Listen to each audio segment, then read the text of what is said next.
ನಿಮಗೆ ಏನಾದರೂ ಯೋಗ್ಯವಾಗಿದ್ದು ಸಿಕ್ಕಿದರೆ ಕಳೆದುಕೊಳ್ಳದೆ ಉಳಿಸಿಕೊಳ್ಳಿ, ಯಾಕಂದರೆ ದೇವರು ಯೋಗ್ಯರಿಗಷ್ಟೇ ಉತ್ತಮವಾದುದನ್ನು ನೀಡುವುದು. ದೇಹವನ್ನು ಹಾಳು ಮಾಡುವ ಆಹಾರ, ಮನಸ್ಸನ್ನು ಹಾಳು ಮಾಡುವ ಆಲೋಚನೆ ಮತ್ತು ಮನಸ್ಥಿತಿಯನ್ನು ಹಾಳು ಮಾಡುವ ಜನರಿಂದ ಯಾವಾಗಲೂ ದೂರವಿರಬೇಕು. ಜೀವನ ಯಾವುದೇ ಸವಾಲಿಗೆ ಮನುಷ್ಯ ಪ್ರಶಾಂತ ಮನಸ್ಸು ಅಂತಿಮ ಶಸ್ತ್ರ. ಮಾನವ ಜನ್ಮಧನ್ಯ. ಸ್ವರ್ಗವಾಸಿಗಳು ಕೂಡ ಈ ಜನ್ಮವನ್ನು ಬಯಸುತ್ತಾರೆ, ಯಾಕೆಂದರೆ ನಿಜವಾದ ಜ್ಞಾನ ಮತ್ತು ಪರಿಶುದ್ಧ ಪ್ರೀತಿ ಮನುಷ್ಯನಿಂದ ಮಾತ್ರ ಸಿಗುತ್ತೆ. ಕಷ್ಟ ಎಲ್ಲರಿಗೂ ಬರುತ್ತೆ, ಆದರೆ ನೀನು ಆ ಪರಿಸ್ಥಿತಿಯನ್ನು ಎಷ್ಟು ಧೈರ್ಯದಿಂದ ಎದುರಿಸುತ್ತೀಯೋ ಅದೇ ನಿನ್ನ ಗೆಲುವಿಗೆ ಸಾಕ್ಷಿ. ಕಷ್ಟ ಬಂದಾಗ ಕುಗ್ಗದೆ, ಸುಖ ಬಂದಾಗ ಹಿಗ್ಗದೆ ಇರುವುದೇ ಜೀವನ. ನೀವು ಕಳೆದುಕೊಂಡಿರುವುದರ ಬಗ್ಗೆ ಯೋಚಿಸಿ ದುಃಖಪಡುತ್ತಿರುವಾಗಲೇ ಭಗವಂತ ನೀವು ಕಳೆದುಕೊಂಡುದನ್ನು ಮರೆಸಲು ಉತ್ತಮವಾಗಿರುವುದನ್ನು ಕೊಟ್ಟೇ ಕೊಡುತ್ತಾನೆ. ತಾಳ್ಮೆ ಇರಲಿ, ಅವನ ಮೇಲೆ ನಂಬಿಕೆ ಇರಲಿ. ಬದುಕಿನಲ್ಲಿ ಸ್ಫೂರ್ತಿಯಿಂದ ಇರಲು ಶ್ರೀಕೃಷ್ಣ ಹೇಳಿದ ಈ 6 ಮಾತುಗಳನ್ನು ಕೇಳಿ. ಬದುಕಿನ ಎಲ್ಲ ಸಮಸ್ಯೆಗಳಿಗೆ ನಮ್ಮ ಆಲೋಚನೆಗಳೇ ಮೂಲ ಕಾರಣ. ಸರಿಯಾದ ಜ್ಞಾನವೇ ಬದುಕಿನ ಎಲ್ಲ ಸಮಸ್ಯೆಗಳಿಗೆ ಅತ್ಯುತ್ತಮ ಪರಿಹಾರ. ನಿಸ್ವಾರ್ಥದಿಂದ ಮಾಡುವ ಯಾವ ಕೆಲಸವೂ ನಿನ್ನನ್ನು ನೋಯಿಸದು. ನಿನ್ನ ಬದುಕಿನಲ್ಲಿ ನಡೆಯುವುದೆಲ್ಲವೂ ನಿನ್ನ ಕರ್ಮದ ಫಲವೇ ಆಗಿದೆ. ನಾನು ಎಂಬುದು ಅಹಂಕಾರವನ್ನು ಬಿಟ್ಟಾಗ ಮಾತ್ರವೇ ಪ್ರಪಂಚ ನೀಡುವ ಖುಷಿ ನಿನಗೆ ಸಿಗುತ್ತದೆ.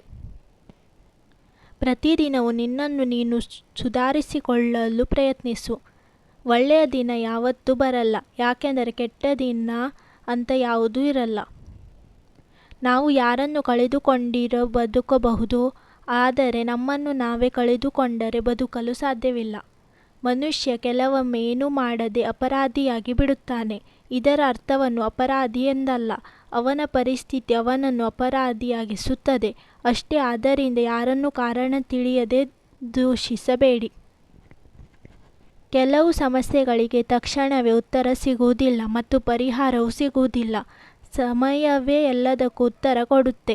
ಸಮಯ ಬರುವವರೆಗೆ ಕಾಯುವ ತಾಳ್ಮೆ ಇರಬೇಕಷ್ಟೆ.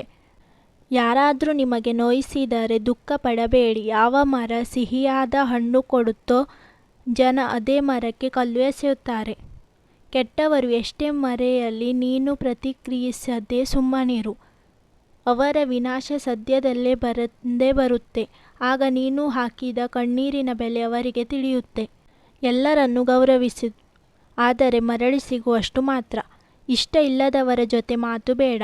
ಸಮಯವೇ ಎಲ್ಲವನ್ನು ಕಲಿಸುತ್ತೆ, ಸಮಯವೇ ಎಲ್ಲವನ್ನು ತಿಳಿಸುತ್ತೆ. ಕೃಷ್ಣ ಹೇಳುತ್ತಾರೆ, ಮನಸ್ಸಿಟ್ಟು ಕಲಿತ ಅಕ್ಷರ, ಮೈಬಗ್ಗಿಸಿ ದುಡಿದ ತಿನ್ನುವ, ಕಷ್ಟಪಟ್ಟು ದುಡಿದ ಸಂಪಾದನೆ, ಇಷ್ಟದಿಂದ ಮಾಡುವ ದೈವ ಭಕ್ತಿ ಯಾರನ್ನು ಯಾವತ್ತೂ ಕೈಬಿಡುವುದಿಲ್ಲ. ಮನುಷ್ಯನನ್ನು 2 ಬಾರಿ ಸೋಲುತ್ತಾನೆ, ಒಂದು ಪ್ರೀತಿಯ ಮುಂದೆ, ಇನ್ನೊಂದು ಕುಟುಂಬದ ಮುಂದೆ. ಸುಳ್ಳು ವೇಗವಾಗಿ ಹರಡುತ್ತೆ ಮತ್ತು ನಿಧಾನವಾಗಿ ಸಾಯುತ್ತೆ, ಆದರೆ ಸತ್ಯ ನಿಧಾನವಾಗಿ ಹರಡುತ್ತೆ, ಆದರೆ ಅದು ಶಾಶ್ವತವಾಗಿರುತ್ತೆ. ನಿಮ್ಮ ಮೇಲೆ ನಿಮಗೆ ನಂಬಿಕೆ ಇರಲಿ. ಇಲ್ಲಿಯವರೆಗೂ ಸಾಕಷ್ಟು ಕಷ್ಟಗಳನ್ನು ಎದುರಿಸಿ ಬಂದಿದ್ದೀರಾ, ಇನ್ನು ಮುಂದೆಯೂ ಎದುರಿಸುವ ತಾಕತ್ತು ನಿಮ್ಮಲ್ಲಿದೆ. ರಾಮ ಎನ್ನುವವನೇ ರಾವಣನಿಗೆ ಇಷ್ಟವಾಗಲಿಲ್ಲ, ಕೃಷ್ಣ ಎನ್ನುವವನೇ ಕಂಸನಿಗೆ ಮೆಚ್ಚುಗೆ ಆಗಲಿಲ್ಲ ಎಂದಾದ ಮೇಲೆ ಎಲ್ಲರ ಮೆಚ್ಚುಗೆಗಾಗಿ ಬದುಕುತ್ತೇನೆ ಅಂದರೆ ಅರ್ಥವಿಲ್ಲ. ಒಂದು ಬೀಜವು ಶಬ್ದವಿಲ್ಲದೆ ಬೆಳೆಯುತ್ತೆ, ಆದರೆ ಮರವು ದೊಡ್ಡ ಶಬ್ದದಿಂದ ಬೀಳುತ್ತೆ.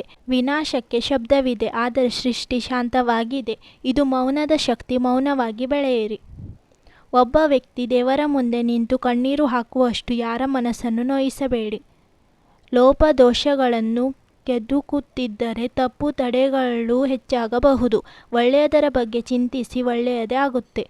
ಮೋಸ ಮಾಡಿದವರನ್ನು ಕ್ಷಮಿಸುವಷ್ಟು ಉದಾರಿಯಾಗಬೇಕು, ನಿಜ, ಆದರೆ ಅವರನ್ನೇ ಮತ್ತೆ ನಂಬುವಷ್ಟು ಮೂರ್ಖರಾಗಬಾರದು. ತನ್ನನ್ನು ತಾನು ಗೌರವಿಸಿಕೊಳ್ಳುವ ವ್ಯಕ್ತಿ ಎಂದಿಗೂ ಇತರರನ್ನು ಅವಮಾನಿಸಲಾರ. ಅತಿಯಾದ ಪ್ರೇಮವು ಶತ್ರು ಮತ್ತು ಆಯುಧಕ್ಕಿಂತಲೂ ಹೆಚ್ಚಿನ ಗಾಯವನ್ನು ಮಾಡಬಲ್ಲದು. ಎಚ್ಚರಿಕೆ.